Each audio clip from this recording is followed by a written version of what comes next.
Gracias. Esta mañana nos acompañan aquí en el estudio el doctor Raimundo Tenorio, un experto en temas económicos y financieros. Además, el doctor Emilio Bizarretea, analista en asuntos de seguridad y, por supuesto, asuntos políticos.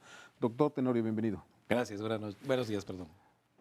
Doctor Bizarretea, buen día. Buen día, don Ricardo. Buenos días. Doctor Tenorio, parece que estamos en una competencia de populismos. López Obrador pues ha establecido la premisa de congelar las gasolinas.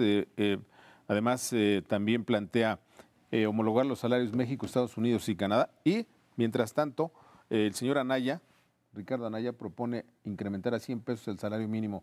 ¿Qué significa este paquete que suena muy bonito, pero que, pues al parecer, no es muy viable? Sí, a los oídos del electorado, pues enamora y orienta la intención del voto, sin duda. Este tipo de propuestas populares y que son además demagógicas, porque son difíciles de cumplir muchas de ellas. Sin duda que los precios de la gasolina pueden congelarse. Lo hizo Felipe Calderón, solamente que cuando lo hizo Felipe Calderón al congelar los precios de las gasolinas, el precio del barril de petróleo estaba en $100.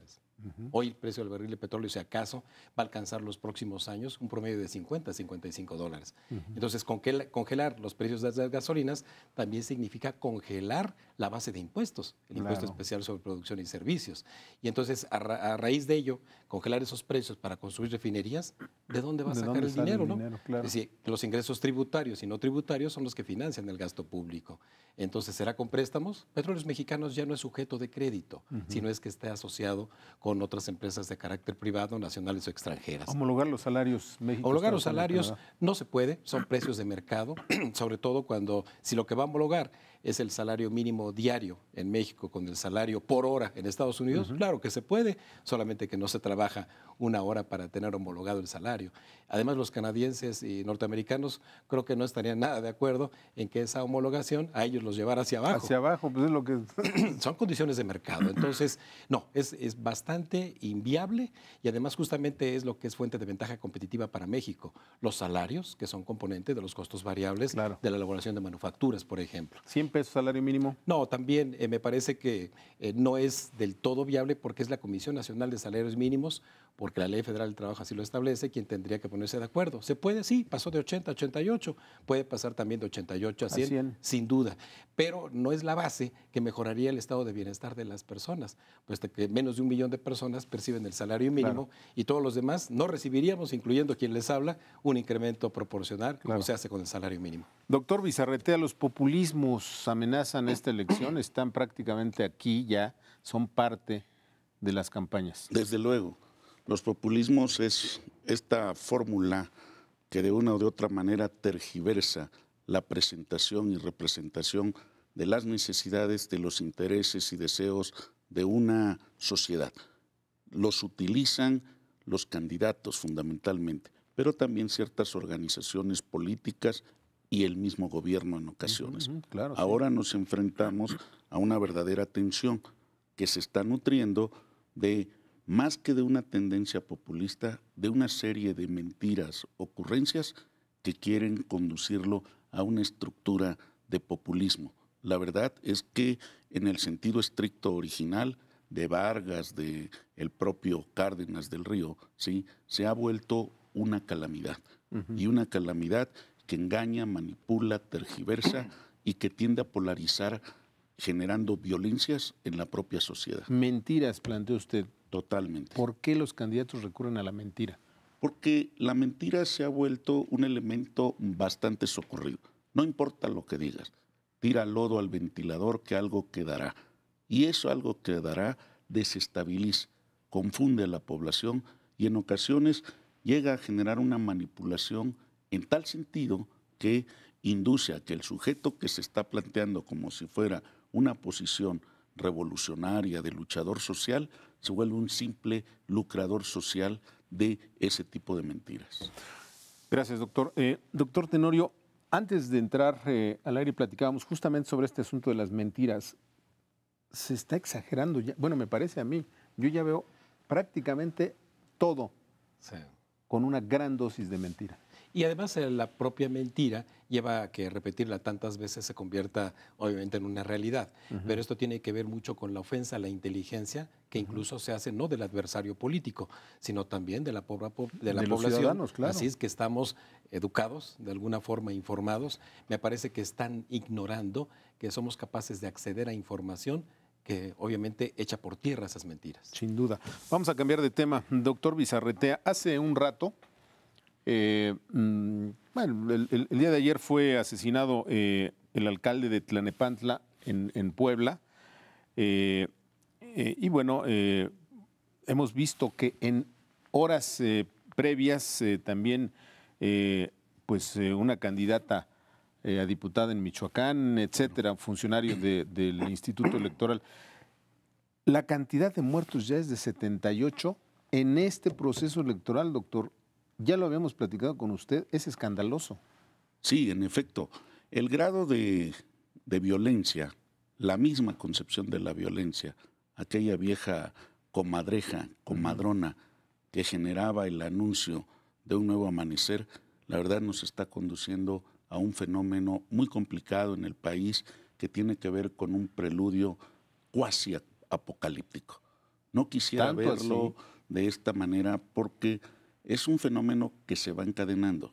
No quiero verlo como esa bola de nieve que se transforma en la catástrofe total. Sin embargo, el hecho es que está contaminando el proceso electoral, independientemente de malas decisiones de algunos órganos electorales. Lo que está ocurriendo es que está permitiendo que se introduzca eso que en el ámbito de la política se conoce precisamente como su contraparte, la antipolítica. Y hay que ser cuidadosos, porque esa es la responsabilidad de los actores políticos fundamentales en la medida en que pueden aguijonear una situación y entonces polarizar. Las cúpulas se ponen de acuerdo, pero las bases sociales terminan personalizando el conflicto y generan realmente este tipo de violencia que deviene de una violencia individual a una violencia social que podría institucionalizarse ya en este proceso. En medio minuto, ¿qué papel juega en esta violencia el crimen organizado? Desde luego, para ellos es un caldo de cultivo, es la pradera que está seca y que les facilita realmente encenderla. Doctor Tenorio, la estabilidad no solamente política, la estabilidad económica, la estabilidad en general del proceso electoral se ve afectado por esta violencia. Sí, porque no estamos hablando de delitos que provengan de asaltos a mano armada o bien sean atentados contra los bienes patrimoniales.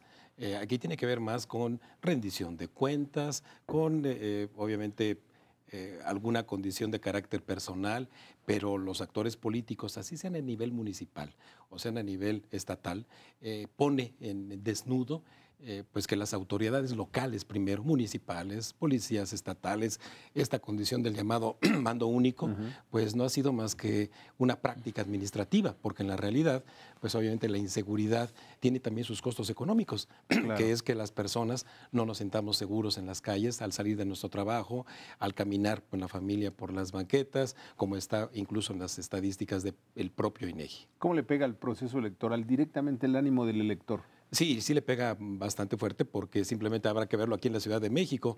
Hay candidatas, ¿verdad?, que no llevan a cabo sus actos de campaña porque temen ser atacadas en sus mítines por sus adversarios. El propio ciudadano incluso está inseguro de saber si el día de la elección vaya a estar seguro en acudir no solamente a la urna, sino también en que sus adversarios pues polaricen esta situación. Claro. El último tema, doctor Bizarretea, los saldos de la tensión con el gobierno de Donald Trump, el gobierno de México empieza a revisar programas bilaterales, se anuncia la posibilidad de cancelar algunos. ¿Qué significa todo esto? Estamos entrando en una etapa de round de sombra. Vamos a ver quién estira, quién afloja, cuál es el toma y daca de esta negociación. Todo parece indicar que va ganando la renegociación del TLC y eso tiene que encontrar su contraparte, aquí decirlo de esta manera, en una serie de señalamientos. Más allá del muro tiene que haber una respuesta. Después del discurso de la dignidad o del interés nacional del presidente. Un gran discurso. Creo que se ha encontrado realmente una gran resonancia y creo que eso le ha permitido al gobierno federal tomar una decisión, hacer una evaluación, un diagnóstico. En un minuto, doctor Tenorio, ¿habrá o no tratado de libre comercio? ¿Cómo influye el proceso electoral? ¿Y esto es juego de sombra? ¿Es amenaza? ¿Es sí, no son juegos de sombra, son estrategias de negociación sucias que puso el señor Trump en práctica desde el 21 de enero, ya como presidente de los Estados Unidos contra México. Desafortunadamente, el equipo negociador mexicano fue muy noble en razón de ponerse en mejores condiciones, incluso diplomáticas, para llevar la fiesta en paz. Pero como ¿Pasó sabemos, la raya de la nobleza o no? Sí, desde luego que la pasó. Entonces, sí va a haber, desde luego, tratado de modernización del acuerdo de libre comercio, porque los propios Estados Unidos están dándose cuenta que se pueden quedar solos. Claro. Y no es lo mismo una fuerza agregada con Canadá y con México que estar solo los norteamericanos contra los bloques que se han conformado de carácter comercial. Doctor Tenorio, se nos acabó el tiempo. Al contrario, ojalá un gusto. pronto podamos seguir hablando de estos temas. Ya lo creo que sí. Gracias. Doctor Bizarretea, como siempre. Placer y un honor. Gracias. ¿Qué le parece? Mire, antes de ir a la entrevista con nuestro invitado de hoy, pues vamos al clima electoral con Diego Landín. Ya sabe, también hay elecciones en otros frentes. Adelante.